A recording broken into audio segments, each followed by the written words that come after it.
Hello, and welcome to round 2 of the Parenting Roundabout podcast. I'm Catherine Haleko, and I'm here with Terry Morrow. Hello. Usually on this podcast, we talk about parenting issues, but once a week, Terry and I like to get together to discuss TV, movies, books, and other entertainment topics, because it's nice to talk about something other than parenting for a change.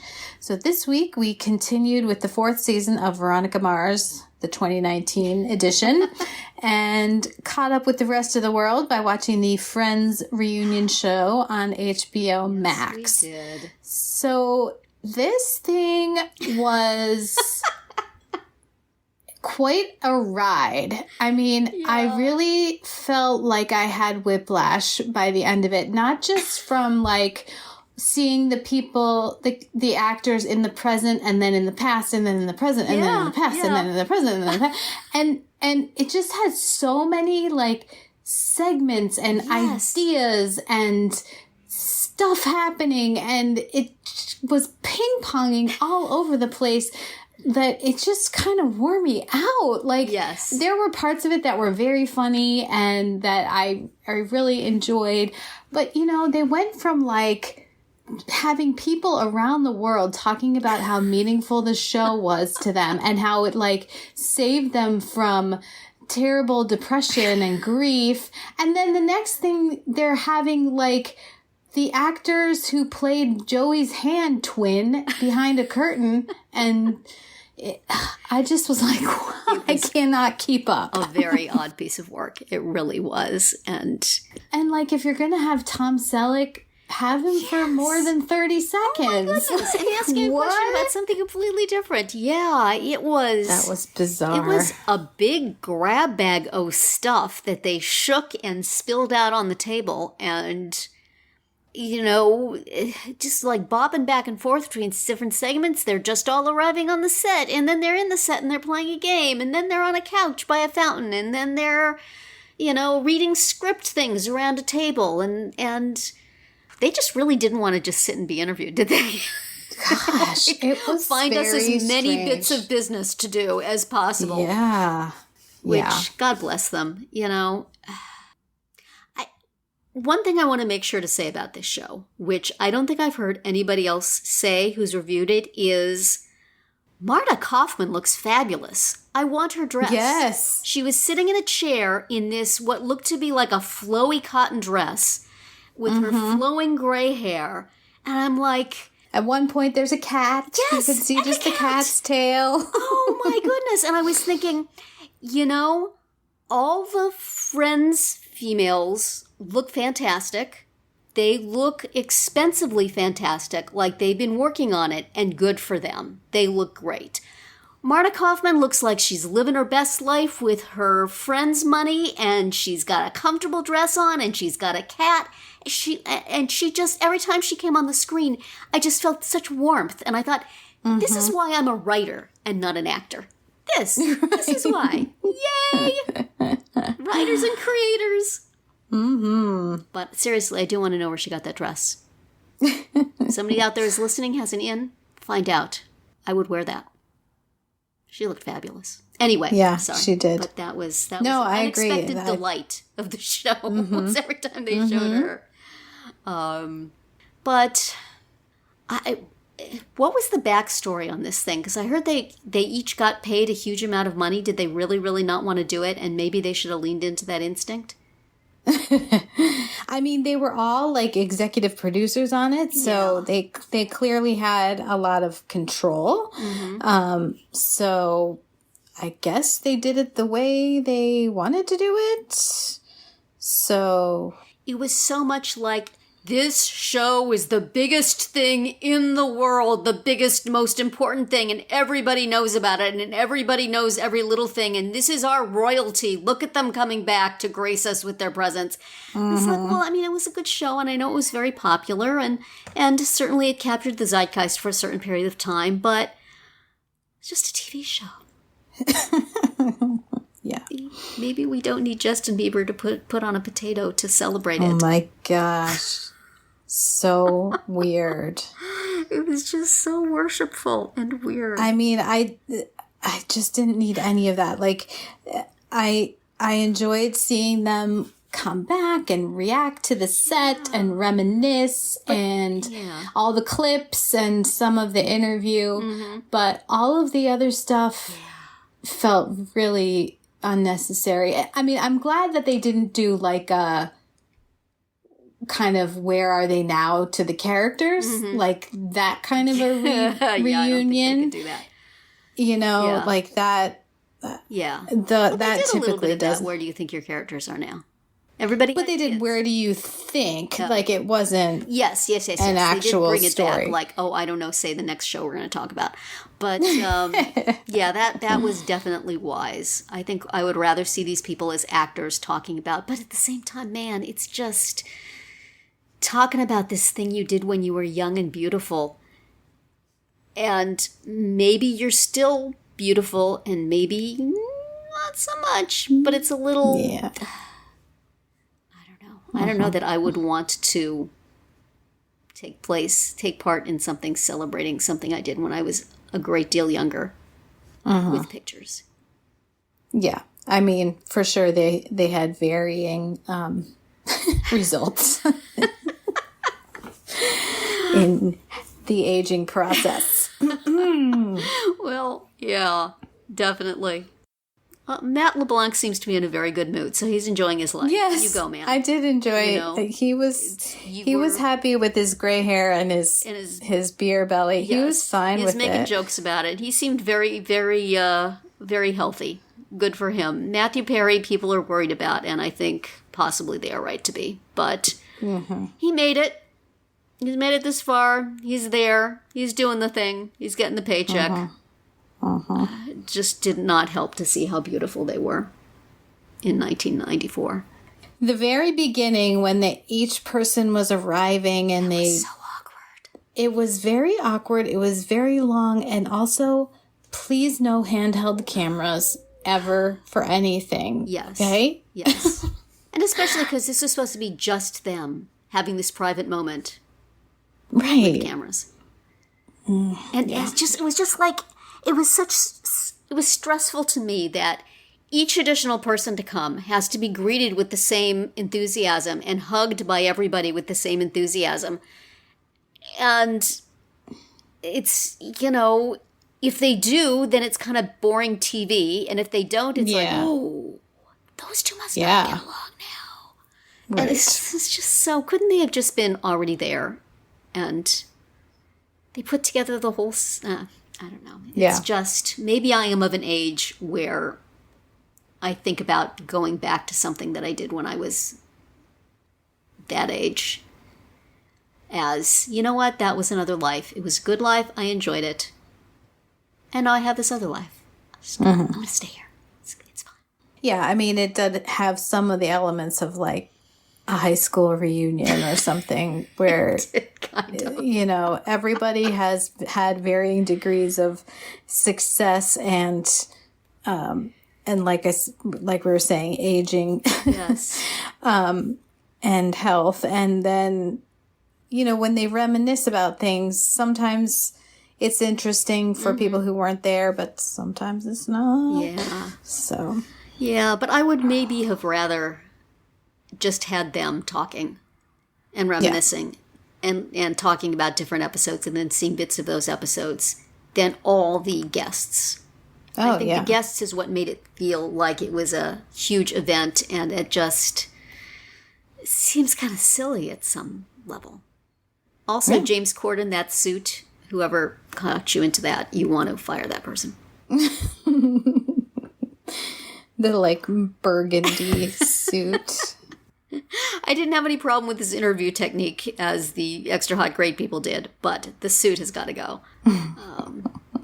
But that was, I'm not sad I watched it because it's clearly an event, but wow. Yeah, and I liked that show. I'm not like a super fan or anything, but I enjoyed it. It started in 1994, which is when we went to get our children in Russia. So I think we got 1 month of TV in, and then we were gone the entire month of October. And when we came back, we had two young children. And so my thinking on this has always been, I never got into Friends because I had these kids and I was just completely swamped. But you know what? I think ER started that same year, and I watched ER. And My So-Called Life started that same year, and I watched that thing. So it may just be that I just wasn't up for a sitcom. Maybe it was the time that it was on, or just something about it did not hook me. Maybe I was just resoundingly leaving the last vestiges of my 20s with this huge responsibility I was taking on, and it's like these kids in an apartment. Okay. Well, and for me, I was right there in that exact demographic. Like, I was living in New York, single, hanging out with friends. Like, it was definitely what... Nothing more fun than a TV show that's directly reflecting your life. That's fun. And so that's probably why so many people feel so fondly about it. And I'm like, isn't that thing the kids were doing when I was, when the young people with no responsibilities were doing while I was trying to get 2 kids caught up in English and, all of that. So, but you can't sort of be unaware of Friends. I feel like I knew all the storylines they were talking about. I had heard all the punchlines they were talking about. And so I was able to follow it very easily. I didn't feel like I was left out of the party. And I was certainly glad that they played clips. I mean, for a minute, I was afraid they weren't going to play any clips. I don't know why I thought that, but it's like, if they don't like remind us of some of this stuff. So, but they did. It seemed like a good balance. I'm not sure about them sitting and reading the scripts.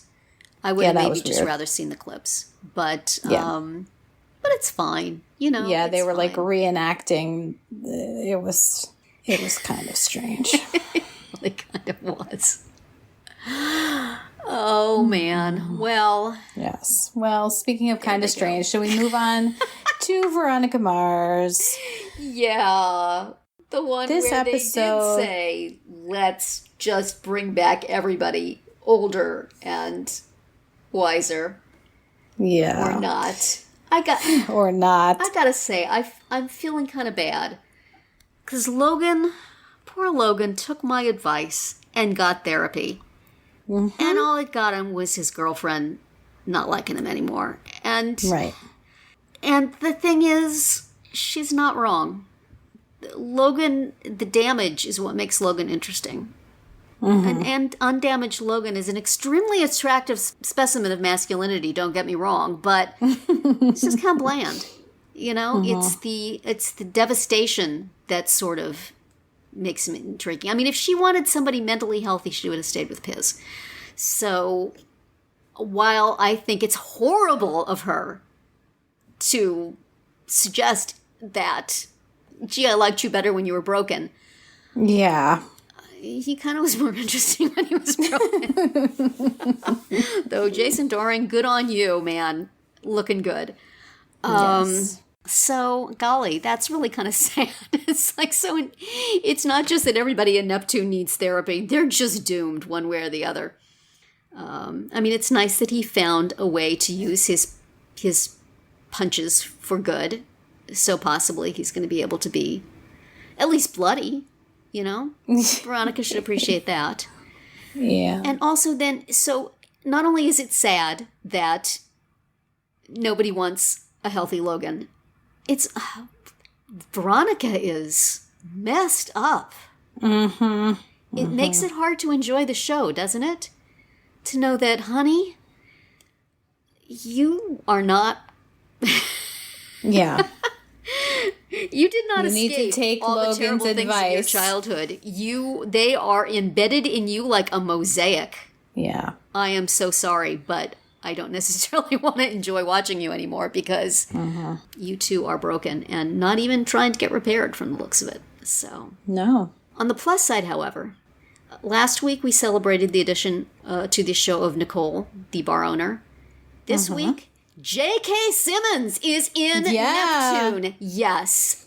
The one thing we never knew we needed in Neptune was J.K. Simmons. And I totally agree with the Veronica Mars Investigations podcast that he looks like he wandered in from another show. But he took a look around. He thought, sunny here, bunch of suckers. Sure, I'll stick around. So, for next season, may I just suggest to the Veronica Mars people, since Next season. if they have another season, and, things have happened that we will not discuss till they happen, but Veronica's kind of a bummer now. I would like to just see the two Mexican dudes and J.K. Simmons and maybe Nicole and her Uzi just wandering around Neptune and chopping the heads out of evil people. Could we have that? I think that could be an amusing show. They're in the sunshine. Some Fitzpatrick wanders into their line of sight. Thwack! And then they go play golf. Yeah. I like it. It's promise. And they can recruit Nicole too. Yes, that's absolutely. I just see the four of them being like the League of Lesser Evil. And they just go around. Some rich young man does something impolite. Nicole punches him, and the Mexican dudes cut his head off, and J.K. Simmons goes and plays golf. So it's I think that there's some promise there. Yeah, I mean, this was the damaged people we got. Let's bring us some new damaged people. Some new ones, but get rid of them quickly. Yes, let's let the people who are at home in their own evil just kind of, would that Logan could have joined them and just kicked people, just beat people up from time to time just to keep himself in the game, but that apparently may possibly be not to be. But anyway, yeah, I took some pleasure in those new characters, and J.K. Simmons looks like he could. What is his character? Clyde? I should call him Clyde. Clyde looks like he could get up to some mischief in town. He looks like he's just looking around to see where he can. He's just scoping things out, deciding on his next move. Well, if I could make some suggestions for the two Mexican dudes and their machete apparently, and Clyde, if we could make a list of characters we think could be pruned even from these 8 episodes. I think that we can start number 1 with Tawny's horrible family. What the heck? And whoever wrote that script and hired them and cast them, because that's awful. Yeah. What the heck are you doing? But they could go.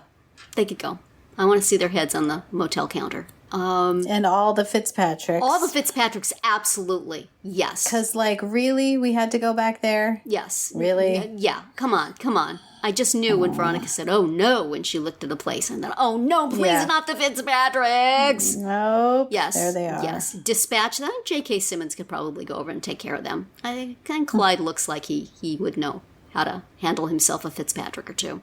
And, Patton Oswalt's character is on a very, very thin line. He was annoying enough before he started being pissy about Keith, though he's not necessarily wrong, but still. Yes. Watch out for yourself there, Pizza Man. I may send Nicole and her Uzi after you. And, I was rather surprised that 2 episodes, 2 severed heads. Are we going to get 6 more? Because I hope not. And I mean, the second severed head was just some poor nerdy kid whose name they gave just because they were afraid. Yeah. That's a little rough. But yeah, they didn't. I mean, they didn't even try. They're just, anytime anybody suggests somebody did something, they're going to go cut their heads off. They're like, okay, that guy. Yep. Sure. I think we could also possibly dispatch the congressperson's mother. She's wearing on me pretty good. I think Logan could have let Tawny's family take her out before he came with their butts. But speaking of wandering in from something else, what was that? Yeah. Exactly. So Dick apparently is an actor. I didn't even recognize him, I'm sorry to say. I did. It took until they showed him sitting in the audience at the movie premiere that I was like, oh, okay. Yeah. I said, that looks like Dick, but, it was not too far in before I said, oh, I bet this is a movie. So, and it was. You were right. It is funny, as they mentioned on the Veronica Mars Investigations podcast, the complete rehabilitation of Dick. That, he was a bad dude at the beginning of this show. Yeah. He's responsible in 2 different ways for Veronica being raped. And now he's a lovable Dick. Yep. Just They did some course correction in the first season of that show. That is, I would like to see, I would like to not see a reunion show all about, but I would like to read an article. Somebody wants to write about it. Right. What exactly were we thinking here? Oh, okay. Yes. So, let's see. What plot points were there? Maddie, the Veronica adjacent. Surrogate. Yes. The daughter of the motel owner who died in the bombing. Yeah. She's the one who entangled herself with the Fitzpatricks. Bad idea. Yeah, I'm not sure we need more than one Veronica on this show. And it's not like the original Veronica is, all grown up and healthy now. Yeah. And wants to save this other girl. How about, like, saving yourself there, babe? With your enormous nameplate that says Veronica Mars PI on it. You could surf on that thing. But she is clever, Maddie. She is. And I apparently don't have patience for that for multiple characters because I just really want her to go away. That woman, I don't think she's going Renee, away. was their stepmother, right? So she has a mother someplace. Can't she just go to live with her mother and not be in the show I think anymore? that is her mother, Is that and her she's mother? the stepmother to the other kids. Oh, okay. I don't know. think Lawrence Tamil. that's- Hi there. Lady who gets a lot of thankless roles.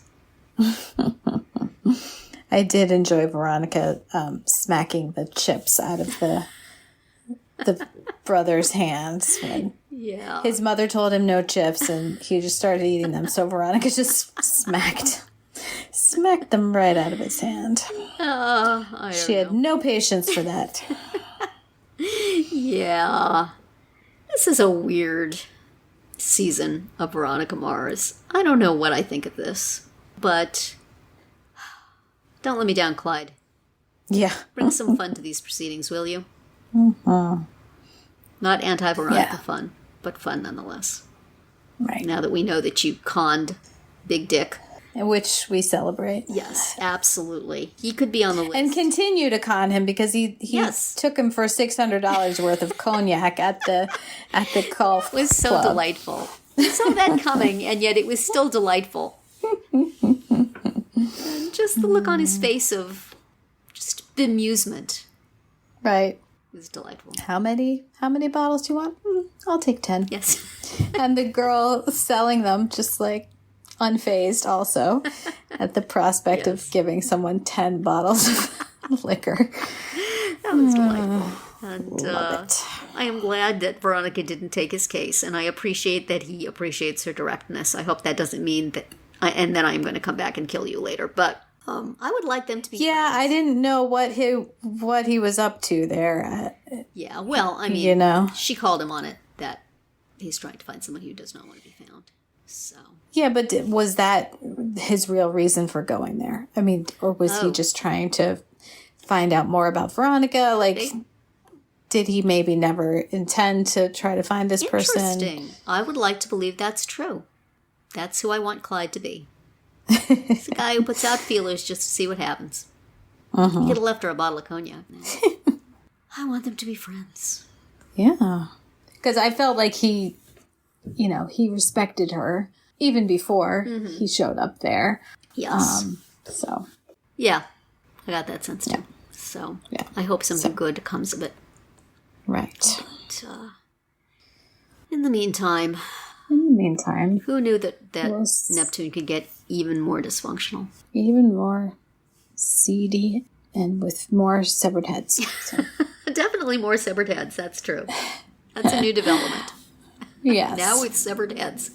Well, next week there will be no new round 2, but we'll still have some other fun chats for you to listen to. So keep listening. So on June 22nd, we'll return triumphantly to discuss Veronica Mars season 4, episode 3. Keep calm and party on. Plus, we're going to return to HBO Max, where Friends reunion was found, with a movie called Let Them All Talk, starring Meryl Streep, Candice Bergen, Diane Wiest. There's also Gemma Chan, and I forget who Lucas plays Hedges? the young... Lucas Hedges, who plays Meryl Streep's nephew, I And believe. directed by Steven Soderbergh. Yes. So, something And- I've been meaning to catch up with for quite some time, and will only do it if I have to for the podcast. So Right. that's what we're watching. And they're all on a cruise ship. So let's let them all talk. And that's going to be it for round 2 today. Please subscribe to our Parenting Roundabout podcast so you won't miss any of our episodes. We have something new for you every weekday. As always, you can find recaps, links, and an opportunity to comment on our website at parentingroundabout.com. Bye, Terry. Bye, Catherine. Bye, everyone.